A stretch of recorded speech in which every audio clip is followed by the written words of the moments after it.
저희가 이제 열왕기하 마지막 부분을 이제 오늘과 내일 이제 묵상을 하면 이제 열왕기하가 끝이 납니다.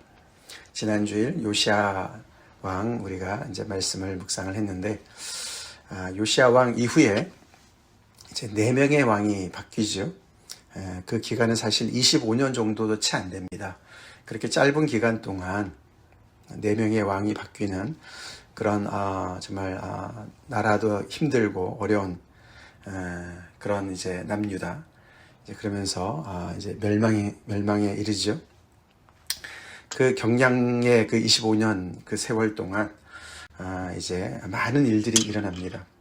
사실 이제 저희가 북이스라엘이 망한지 이제 망한 다음 이제 열왕기하 18장부터는 남유다 이야기만 쭉 진행이 됐는데, 그때 이제 그 히스기야 왕과 그 다음에 므낫세 왕, 그 다음에 이제 요시야 왕, 이렇게 3왕을 중심으로 정말 이 남유다의 역사를 이렇게 쭉 이제 기록을 하고 있지 않습니까? 근데 그 사이사이 이제 많은 왕들이 있었지만, 그렇게 이제 그 나머지 이야기를 우리가 보면서 그동안에는 정말 이렇게 믿음의 모범이 되는 히스기야 왕도 좀 봤고, 또 요시야 왕도 봤습니다. 근데 결국에는 그들이 그렇게 하나님 앞에 믿음으로 서서, 히스기야 같은 경우는 아수르의 그런 그 도전을 믿음으로 물리쳤지만, 또 이제 요시야는 그렇게 하나님 앞에서 정말 많은 그런 개혁을 했었어도, 또 이제 결국에는 므낫세의 그런 정말 그 엄청난 55년 동안의 그 악정을 통해서 결국 하나님께서 이 백성들을 이제 심판하시기로 결정하신 그런 역사를 대세를 우리가 쭉 보았습니다. 이제 결국은 그 결과가 이렇게 눈앞에 오는 것이죠. 그래서 정말 많은 일들이 벌어지고, 특별히 그 당대에 이 남쪽에는 애굽 제국, 또 이제 이쪽 동북 쪽에는 아수르 제국과 또 이제 바벨론 제국, 그들의 그 정말 그 열강의 틈바구니 속에서 정말 이 제국을 의지했다, 저쪽에 갔다, 계속 그 중간에서 정말 정신을 못 차리는 그런 남유다의 모습을 우리가 이렇게 또 보면서, 또 이 4명의 그 왕들의 그런 그 정말 그 인생을 보면서 참 힘들수록 어떻게 해요? 우린 더욱 정신을 차려야 되죠. 힘들수록 더욱 정신을 차리고 중심을 잘 잡아야 된다. 많은 힘든 가운데서 정말 그 세상의 그런 그 제국의 힘, 그래서 바로 중에 애굽에는 느고가 있었고, 그 다음에 이제 바벨론에서는 느부갓네살이 있었고, 그렇죠? 또 아수르는 이제 곧 이제 멸망을 합니다. 그런 이제 그런 세상의 어떤 그런 제국들이 있었고, 또 왕들의 이름도 있었지만, 그러나 그 틈바구니에서 믿음을 지킨 믿음의 사람들, 하나님의 사람들도 있었습니다. 여기 오늘 본문은 그 당시에 벌어졌던 어떤 그런 역사적인 사건을 중심으로 이렇게 기록을 합니다. 왜냐하면 4명의 왕들이고, 또 그들이 하나님 앞에서 어떤 신앙의 그런 그 정말 유산을 남긴 사람들이 아니니까 하나같이 여호와 보시기에 악을 행한 사람들이에요, 그렇죠? 그 요시야를 닮지 않았습니다. 그래서 요시야 아래에 아들이 3명이 있었어요. 여호아스, 그 다음에 여호야김, 그렇죠? 그 다음에 시드기야. 물론 이제 그들의 계명을 해서 이름이 좀 원래 이름과 좀 다르지만, 우리가 왕의 이름 우리가 흔히 아는 이름으로 한다면은, 그렇게 3명의 아들들이 다 왕이 되어요, 그렇죠? 그리고 그 여호야김의 아들 여호야긴, 그렇게 4명, 여호야긴까지 그렇게 4명인데, 그 왕들도 이름이 있었지만, 또 정말 하나님의 사람들, 그 하나님의 사람들 누가 있습니까? 기록은 안 돼 있어도 우리가 예레미야, 그렇죠? 우리가 얼마 전에 예레미야 보지 않았습니까? 예레미야 선지자가 계속해서 이 멸망을 함께하면서 계속 하나님의 말씀을 받아서 전하지 않았습니까? 특별히 시드기야 왕, 그렇죠? 너가 항복하고 하나님의 이런 결정에 순복하고 바벨론을 섬겨라. 그렇게 정말 너무나 이해가 안 되는 이야기를 계속 하나님의 뜻을 전했었습니다만 시드기야가 듣지 않았어요. 그 예레미야가 있었고, 또 오늘 이제 이렇게 보면은 여호야긴 때 그 느부갓네살이 쳐들어와서 그 많은 백성들을 잡아가지 않았습니까? 10,000명도 넘는 사람들을 잡아갔습니다. 그 사이에 많은 그런 왕의 그런 그 가족들도 있었고, 또 모든 지도자들도 있었고, 또 싸움 잘하는 그런 용사들도 있었고, 또 손재주가 있는 장인들과 대장장이들을 아주 그냥 그 나라에 너무나 필요한 사람들을 다 끄집어 이제 포로로 잡아갔습니다. 그렇죠? 그 안에 에스겔도 같이 있습니다. 에스겔 선지자. 오늘 이제 여기 오늘 본문 여호야긴 때 이제 이렇게 그 느부갓네살이 쳐들어와서 많은 사람들을 포로로 잡아간 것이 오늘 이 메일 성경에도 보면은 바벨론의 1차 포위와 유수다 이렇게 이제 기록을 했죠. 근데 사실 그게 1차가 아닙니다. 이때가 598년인데 그 아버지 때 여호야긴 때 어저께 본문에 24장 1절에 벌써 느부갓네살이 한번 쳐들어왔었어요. 그때 그 아버지 여호야김이 그 바벨론 왕을 배반을 하지 않았습니까? 그래서 그때 쳐들어왔었습니다. 그때가 605년인데 그때 벌써 1차 포로를 잡아갔습니다. 그때 잡혀간 사람이 다니엘이에요. 다니엘과 그의 세 친구들이 그때 잡혀갑니다. 그래서 대략 3차, 세 차례에 걸쳐서 이렇게 그 남유다의 백성들이 이제 포로를 잡혀가는데 이렇게 그 사이사이에 하나님께서 하나님의 사람들을 이렇게 세워주시는 것이죠. 그들을 통해서 하나님의 말씀을 계속 들으라고, 중심을 잡으라고 하나님께서 말씀하신 줄을 믿습니다. 그렇죠? 그럼 오늘 우리가 이제 이 내용을 잠깐 이렇게 보면은 정말 암울한 내용 아닙니까? 우리가 지난번 예레미야 말씀을 묵상할 때도 좀 봤지만 좀 각도가 다르게 이렇게 기록을 합니다. 그래서 오늘 본문은 이제 그 여호야김부터 시작하지만 우리 어저께 본문 잠깐 넘어가 보겠습니다. 23장 31절 요아스 요시아죠. 요시아 왕 그 다음부터 이제 첫 번째 그 다음에 그 왕은 여호아하스 왕이죠.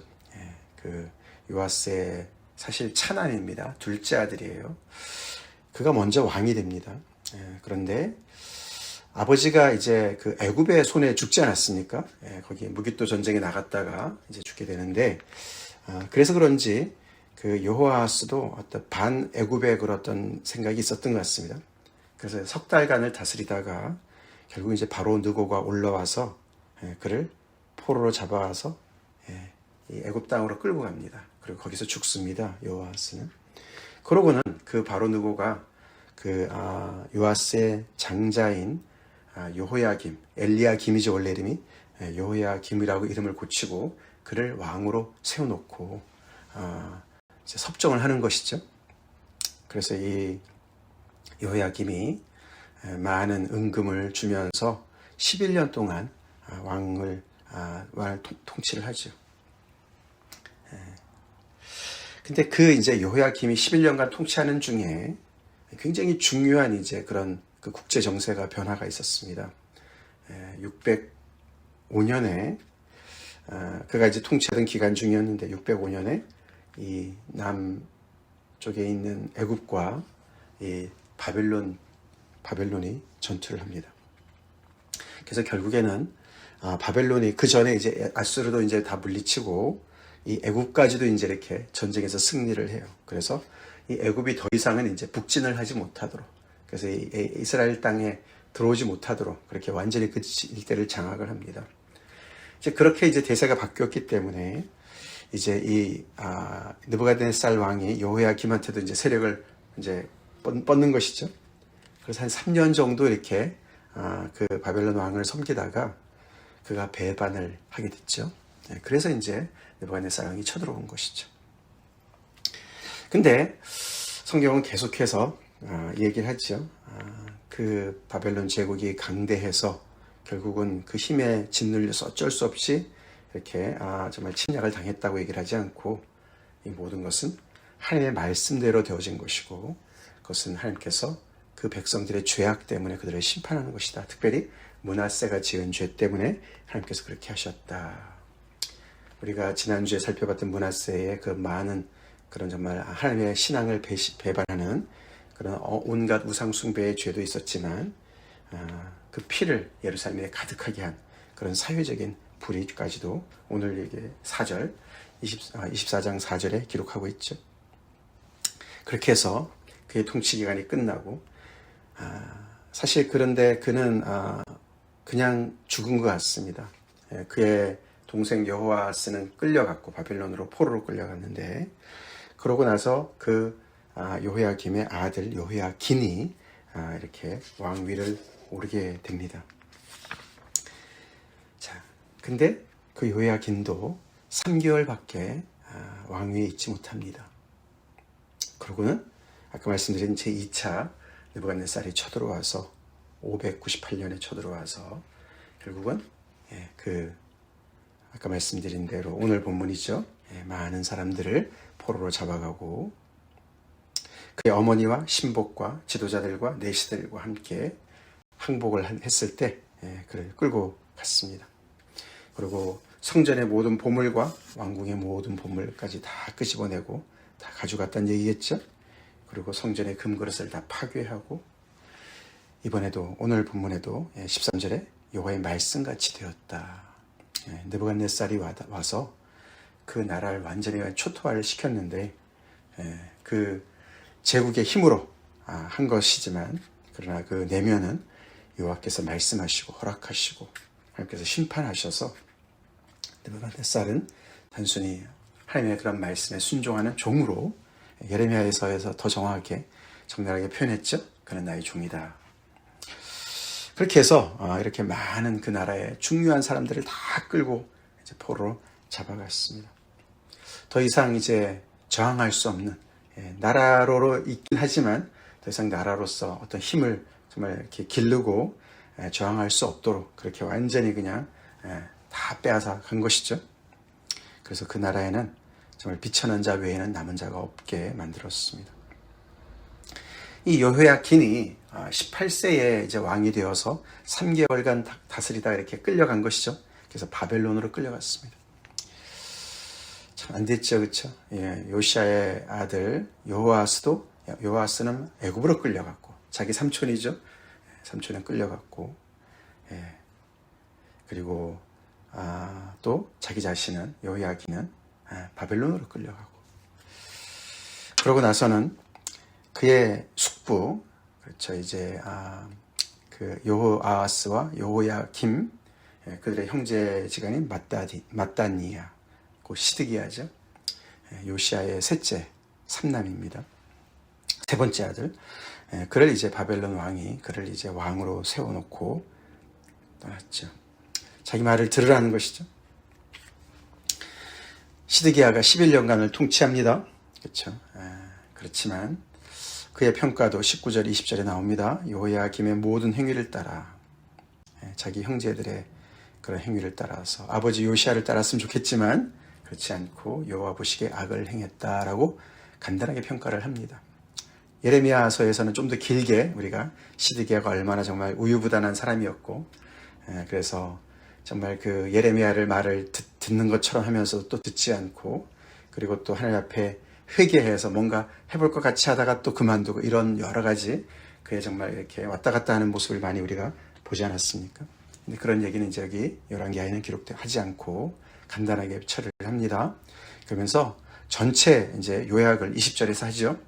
여호와께서 예루살렘과 유다를 진노하심이 그들을 그 앞에서 쫓아내실 때까지 이르렀더라. 그래서 이렇게 4명의 왕들을 거쳤지만 정말 그들은 요시야도 정말 그것을 하나님의 뜻을 돌이킬 수 없었죠. 근데 그 나머지 4명은 훨씬 더 정말 악을 행하면서 결국 이렇게 멸망으로 이렇게 치달았다. 이렇게 기록을 하면서 시드기야가 바벨론 왕을 배반하니라. 결국은 예레미야의 그런 간곡한 그런 이야기를 저버리고 이리저리 머리를 굴리다가 결국은 패착을 두게 되고, 그것이 이제 마지막 이제 바벨론 3차 포위와 이제 멸망으로 끝나는 것이죠. 이때가 589년에서 587년, 거의 2년간 포위를 해서 완전히 그냥 기근으로 아사를 시키려고 하는 그런 작전을 썼죠. 그래서 결국은 그 와중에 도망을 치다가 포로로 잡혀서 왕 앞에 끌려가서 그 자기가 보는 눈앞에서 아들들 다 죽이고 죽임을 당하고 자기 자신은 눈이 뽑혀서 바벨론으로 끌려갑니다. 이렇게 이제 이 남유다의 마지막 역사를 우리가 또 다시 한번 열왕기하 말씀을 통해서 보게 되죠. 요헤야긴, 자기의 조카가 먼저 끌려간 그 바벨론으로 끌려가는 것이죠. 시드기야도. 그렇지만 이제 시드기야에게는 거기서 이제 더 이상 나오질 않고 요헤야긴이 이제 내일 보지만 그가 거기 가서 생존을 합니다. 그래서 우리가 이제 열왕기하는 이제 북이스라엘의 역사와 남유다의 역사를 계속 이렇게 번갈아 가면서 설명을 쭉 해오지 않았습니까? 멸망할 때까지 북이스라엘이. 근데 이제 마지막 이렇게 부분에 이 남유다가 멸망하는 걸 보면 북이스라엘과 거의 이렇게 비슷한 부분이 많이 나옵니다. 북이스라엘은 아수르 제국이 강성할 때 그 손에 넘어갔고, 남유다는 이제 바벨론 제국, 그 후에 후바벨론이죠. 아수르 제국을 멸망시키고 결국은 이제 남유다를 멸망시키는 그 얘기가 이렇게 같이 이렇게 비교가 되는데, 비슷한 점이 많이 있지만 그래도 다른 부분이 또 있어요. 그렇죠? 다른 부분은 계속 이 남유다에는 다 이렇게 멸망했지만 요헤야긴이 아직 살아있는 거예요. 그래서 하나님께서 이 다윗과의 약속, 다윗의 등불을 계속 남겨두시겠다라는 그 약속을 계속 이렇게 이어가시는, 그 명맥을 이어가신 어떤 하나님의 그런 약속을 보게 됩니다.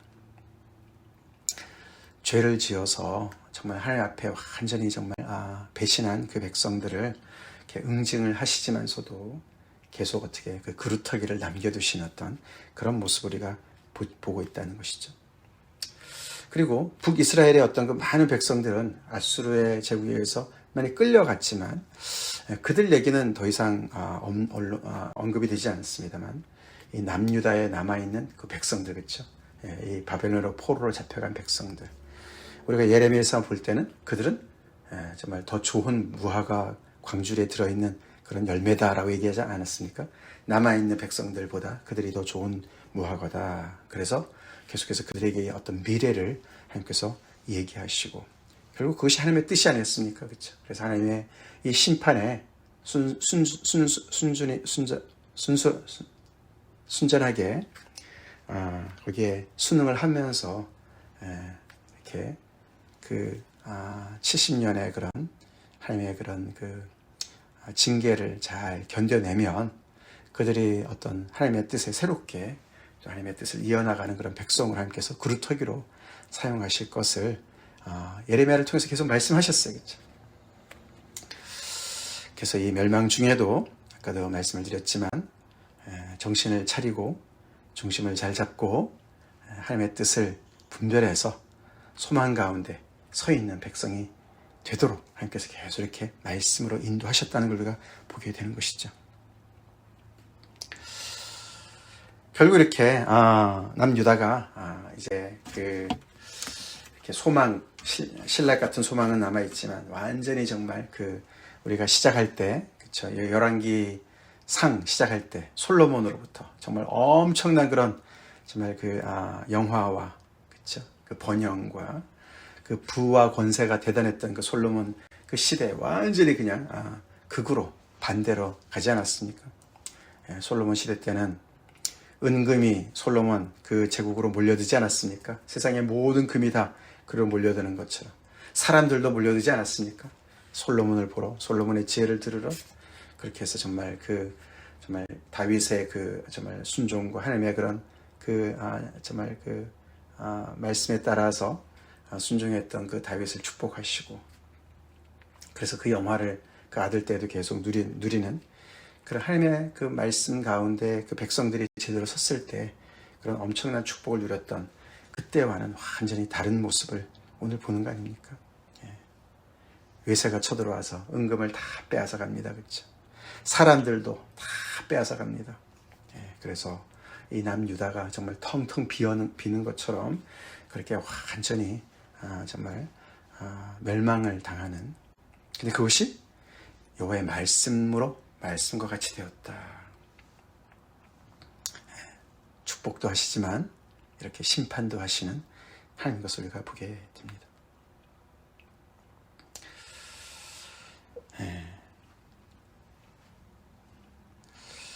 우리가 올 여름 7월부터 시작해서 예레미야 끝부분하고 또 이렇게 열왕기하 말씀을 묵상을 하면서 이 이스라엘 역사 마지막 부분을 이렇게 우리가 계속 거의 4달에 걸쳐서 묵상을 하고 있습니다. 이제 내일 그 결론이 나고 또 사실 그 이후에 또 예레미야 애가를 우리가 보게 되기 때문에 또 계속 그 멸망 이후에 어떤 그런 이야기도 우리가 보고 있지만 타산지석이죠. 그렇죠. 이들의 역사를 보면서 정말 걷잡을 수 없는 그런 경향 속에서도 어떻게 우리가 신앙을 지켜야 되는지, 믿음 앞에 믿음을 우리가 붙잡고 살아가야 되는지를 우리가 보게 되고, 그런 와중에도 계속해서 하나님의 사람들이 있었고 하나님의 말씀을 전하는 사람들이 있었다는 것이고, 그런 와중에도 하나님 안에 소망이 있음을 우리가 보는 것이죠.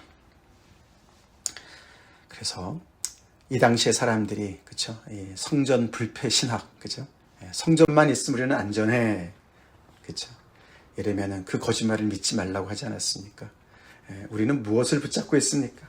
우리 마지막 때에 이렇게 우리가 지난주부터 봤던 히스기야의 그런 모범, 믿음의 롤모델이 되었고, 그의 정말 증손인 요시야 왕이 보여줬던 청종의 본, 그쵸? 청종의 롤모델. 그것을 하나님께서 배우라고 말씀하신 줄 믿습니다. 아멘. 그렇죠.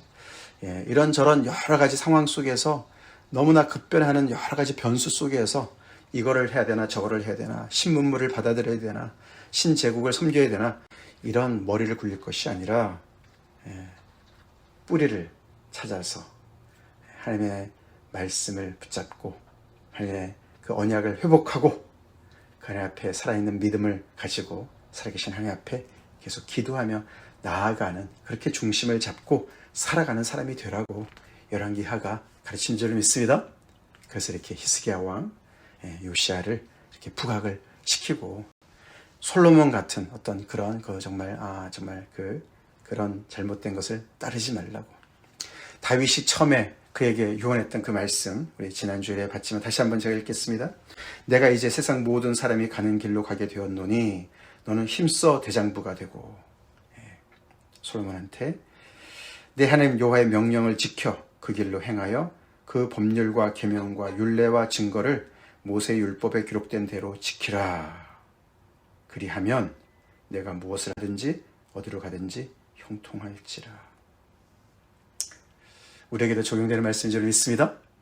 우리가 무엇을 하든지 어디로 가든지 형통하기 위해서는 우리는 여호와 하나님과 분명한 확실한 그런 정말 생생한 관계를 가지고 그것을 잘 붙잡고 있어야만 될 줄로 믿습니다. 그게 대장부로 살아가는 길이다. 그렇지 않으면 하나님께서 주신 모든 복을 다 빼앗기고 이렇게 이들처럼 빈털터리로 정말 포로로 정말 이렇게 망할 수도 있는 그런 역사를 우리가 보면서 우리 자신의 신앙을 다시 한번 돌이킵시다. 다 같이 기도하겠습니다. 하나님 감사합니다. 올해 우리가 7월부터 예레미야 말씀과 또 열왕기하 말씀을 통해서 아버지 이스라엘의 역사를 또 보며 많은 또 아버지 참 모험도 되는 사람들도 있지만 대부분은 참 반면교사의 대상이 되는 많은 사람들 보면서 아버지 교훈을 받습니다. 주님, 다윗이 사랑하는 솔로몬에게 유언을 남겼던 그 말씀 우리가 붙잡기 원합니다. 아버지, 하나님만을 섬기는 하나님의 말씀에 온전히 깨어서 그 말씀을 요시아처럼 받아들이고 반응하고 또 아버지 히스기야처럼 믿음으로 하나님께 기도하는 그런 점을 야훼 신앙을 온전히 회복하는 저희가 되게 간절히 기도합니다. 그래서 아버지 우리가 어디로 가든지 무엇을 하든지 형통하는 인생들로 축복하여 주시옵소서. 예수님 받들어 간절히 기도 올려옵나이다. 아멘.